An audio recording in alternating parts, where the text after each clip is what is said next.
Assalamu alaikum wa rahmatullahi wa barakatuh. Welcome back. You are on air with Appa Fatimah Khoele Mokaba on www.salammedia.com. As we move on to our second segment, Know Your Aalima, a hadith comes to mind. As Nabi Sallallahu Alaihi Wasallam said, May yuridullahu bi khayran yufaqihu fi din. When Allah Ta'ala wishes good for someone, He bestows upon him the understanding of deen. We would like to welcome Muallima Ruwayda. Assalamu alaikum wa rahmatullah. Wa alaikum assalam wa rahmatullahi wa barakatuh. So Muallima Ruwayda is passionate about volunteer work with the Islamic Family Court. When she assists women who are seeking assistance in the marital concerns, she avails herself on request for one-on-one revert classes for basic fiqh and introduction to Qur'an reading. Aside from her volunteer work, she is a task-oriented administrator for the Life Health Solutions, supporting physio-social counselors in their daily task. Welcome, Muallima. How are you? I am Alhamdulillah, Appa Fatimah. How are you? I'm okay, Alhamdulillah. Muallima, subhanallah. We're speaking about the family card. Wow, that's very beautiful. I think that is something that most people, most Muslims don't know that it actually exists, you know? True. Um, gee. So, Muallima, tell us more about yourself, who you are, where are you based, what did you study, etc. Currently, I'm based in Johannesburg. I started my studies in Cape Town and I moved to Johannesburg in 2019. And Okay. yeah, it Johannesburg is a very big change for anybody because the community dynamics is very It's different very here. different. Yeah. Yes. We have a lot more, there's a lot more of a support structure, but the challenges still remain the same. Mm. And yeah, we find ourselves. One of the questions that they posed was, "Why did you choose this path?" Subhanallah, do you know? This path was chosen for me. I Subhanallah. yeah, I would say the last 2 years of school, I was enrolled in a Model C school. And Okay. my father felt that I had lost my way concerning my deen. And as a child, no, as a child, you don't see that. You don't let on what's going on in your life or what you're doing that's different. But my father let that on. He immediately knew this is not what he asked for his from his daughter. This is not the path that he wants his daughter to be on. And he said, "You will study deen." And I was I was very against it. I didn't see why I needed to do Mm. that. And my father brought me back through Allah's mercy. My father brought me back to where I need to be.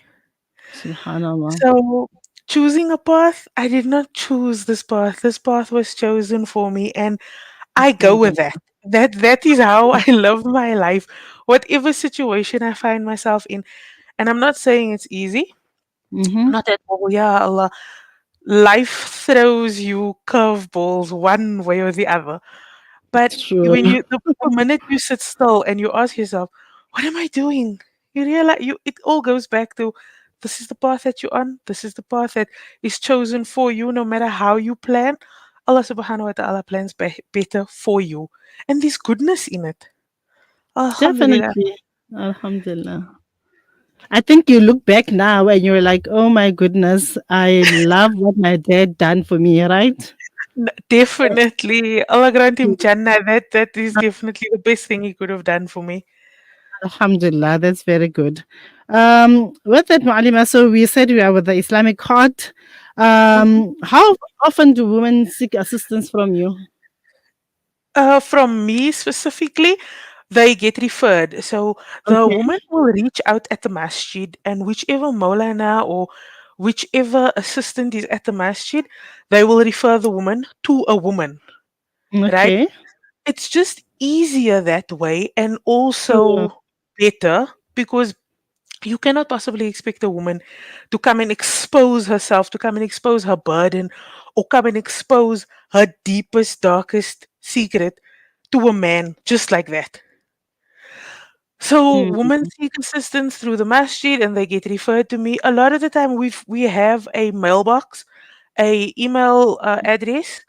So sometimes the women get referred from friends or family members and the email address is available on our paperwork. So they'll Okay. just email and whoever receives the email will then correspond. But what the Islamic Family Court does, we haven't that you mentioned in the beginning, we people don't know about us. We started off very small, but alhamdulillah we Okay. have expanded. We are planning further expansion. Okay. So women will come to us in need of marital or family related problems that they are experiencing. And yeah, that's why the men would prefer to refer the woman to another woman Okay. so that when they speak, they can speak freely. You know, there Gee. isn't that way where you need to hide. You can actually just come out and say, you know what, this is what is currently happening in my life. I don't know how to manage this. What is the next step that I take? Mm, So, subhanallah. and and you'd think, ah, no, man, it's fine. It doesn't happen that often. No, there are daily emails for Sure. fasahs, daily emails for divorces. Yeah. And but just because there are daily emails, women, we are very emotional beings. Yeah. So, Very true. so for example, if there are 500 requests, possibly 100 of them are fully processed. Because Okay. eventually it's a matter, we do offer a marriage counseling as well. So there's always the option for something else. We have space for interventions as well. So alhamdulillah, Oh, there's a lot that we do. alhamdulillah. So people really do seek, basically get the assistance that they need. Yes, So they yeah. do.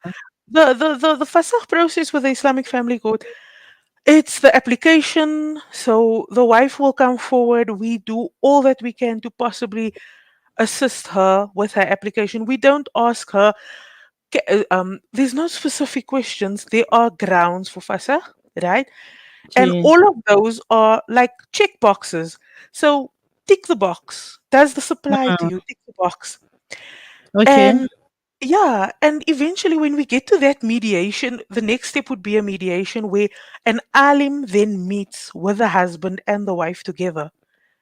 Gee. Sometimes it only goes as far as that because the husband being made aware of this is what your wife is coming to us for. Do you even know this? Inna lillah.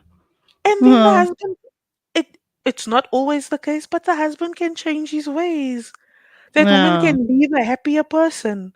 Mm. Sometimes the husband just needs to be made aware of. Sometimes it's not even the husband, sometimes it's the children. Is the one. Yeah. Yeah, we this was another thing that was brought up concerning the challenges, right? As an Gee. alima, I asked some of my friends, I said, you know what, guys, alhamdulillah, I'm okay, but I Mm. know because I work, right? I've got a normal 9 to 5 job as well. So for myself, I said, you know what? I'm okay at the moment, but I know some of you guys are earning 1,000 rand a month from the jobs that you guys are getting paid. For the maktab madrasas, there's your children, your livelihood. How's things going there? I said, I'm doing an interview, guys. Give me help here, man. What am I going to speak about? Mm. And a few of them mentioned, and they said, you know what? The children coming to madrasa these days, maktab madrasa, the parents are expecting akhlaq and adab to be taught at madrasa. Mm. And those are challenges. One of the ladies said, I couldn't anymore. I walked out of class and I went home. I could not deal with those children. They took every last bit out of me and I couldn't. And then I think of my own kids going to madrasa. I told my son the other day, I am punishing you because you are disrespecting your Appa, the person that is teaching you Allah's words, the person that is Mm. teaching you your deen. How can you disrespect that person? But and they said, but I'm not rude. So I said, yes, but her asking you to keep quiet in the class.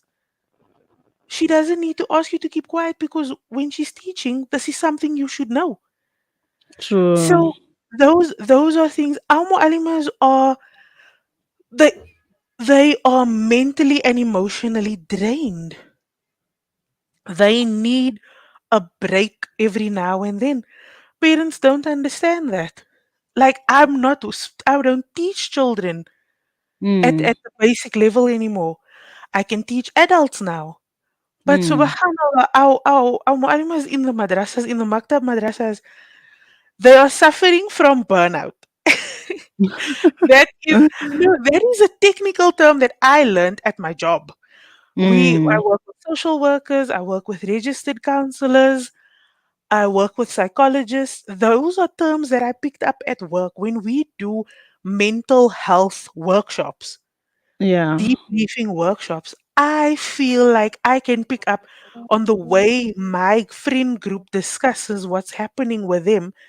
I realize, wow, these mu'alimas are suffering from burnout. They are traumatized, some of them, with what Maybe they have they to also go need through. counseling and debriefing then.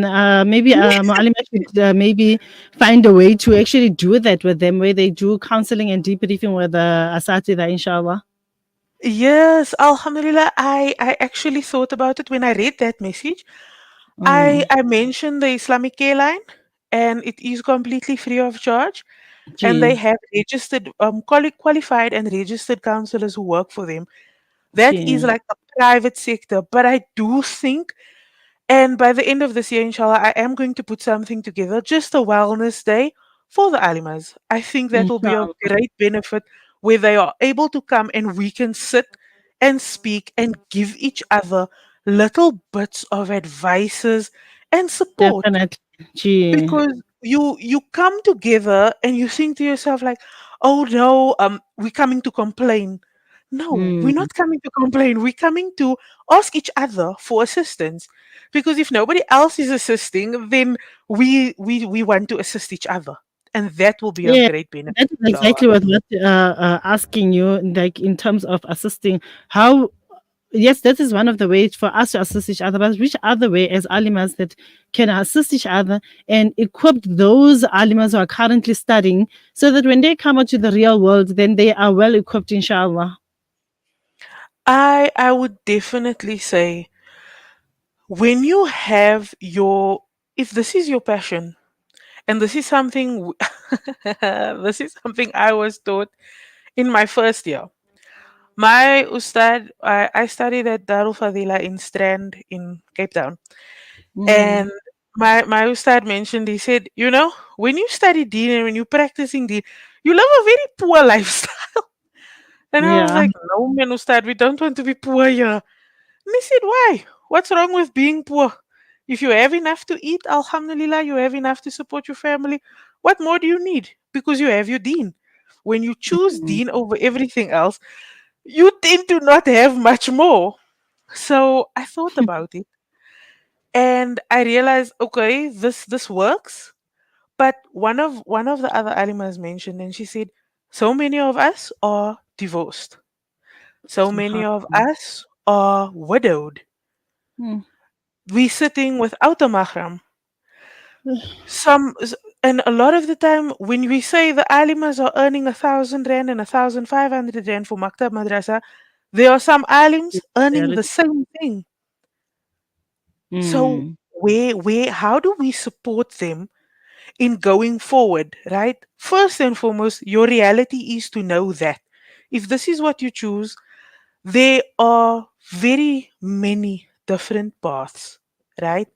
But some of those paths are a modest and humble path, and you cannot be shocked by it. In all sure. honesty, you cannot be shocked by it. It's something that should come naturally. But when it comes to medical care, when it comes to your psychosocial well-being, when it comes to your children, there are groups where you can reach out and say, I need assistance with this. Can somebody assist me? If somebody posts in the group today, we need assistance with this, there are so many sisters who are in different fields who are willing to assist immediately with immediate effect, just But because. I think what Muallima is saying, it's gonna make me pose another question about that. How is it like we understand that Muallimas get paid a very small amount of salary?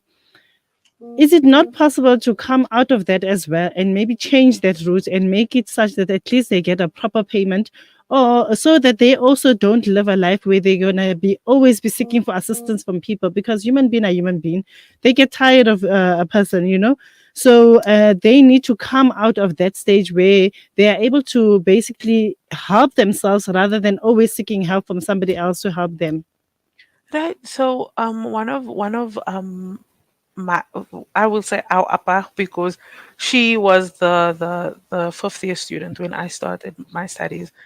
She mentioned and she said we need skills programs.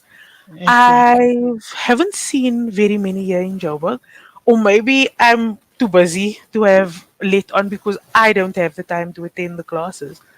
But I know in Cape Town currently there are skills programs where they are teaching women to sew.